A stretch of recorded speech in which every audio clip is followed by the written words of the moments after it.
Would you believe me if I told you that on a deserted road in America, something was killing people?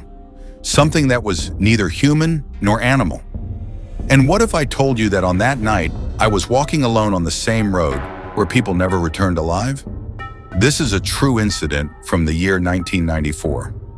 At that time, I was working for a government department in Denver, Colorado. One day, I suddenly received a phone call from my hometown, Riverdale. The caller's voice was shaking. He told me that my cousin, Michael Anderson, had been murdered. The news was unbearable for me because Michael was not just my cousin, he was also my closest friend. I didn't waste a single moment. I quickly grabbed a bag and rushed to the Greyhound bus terminal. It was already night. I boarded the bus heading from Denver to Riverdale, but it took almost an hour to leave the terminal because bus services were very slow in those days. The distance between Denver and Riverdale was about 120 miles. I was supposed to get off at a highway stop and then take a local ride to reach my town. The bus kept moving, and I kept praying silently, hoping to arrive as soon as possible.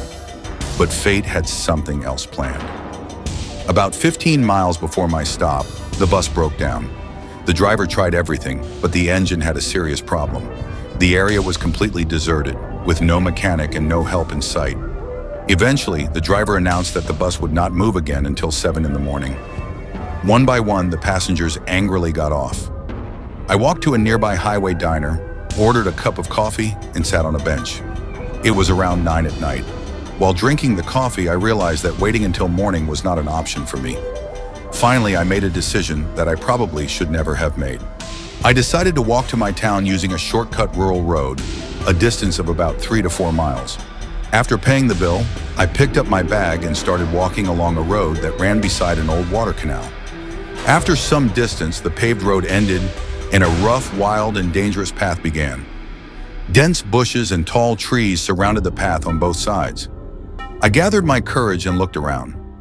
That's when I noticed an old local vehicle parked nearby. The driver's name was Robert Harris. He told me he couldn't go any farther, but after hearing about my situation, he agreed to drop me at the turn where the wild path began. On the way, he warned me that the area was dangerous. He said people weren't robbed here. People were killed. He talked about 2 young brothers and a traveler who had been found dead. Their bodies were discovered, but the killer was never seen.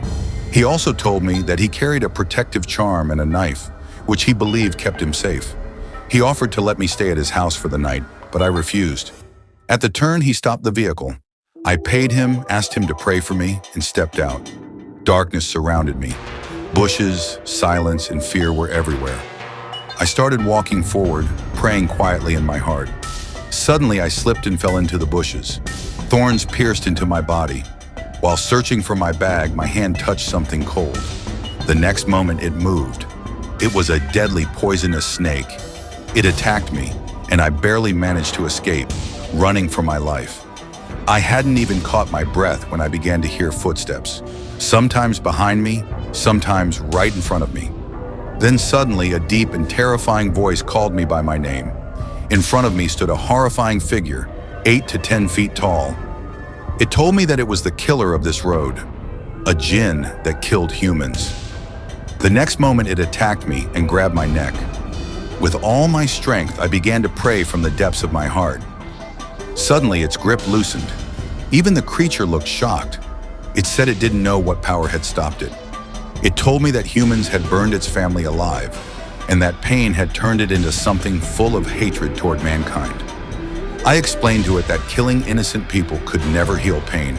The creature fell silent and promised that it would never harm another human again. In the end, it walked with me all the way to my home, hugged me, and then disappeared into the darkness forever. Even today, when I think about that night, only one question comes to my mind. If prayer had not been with me at that moment, would someone else be telling this story today?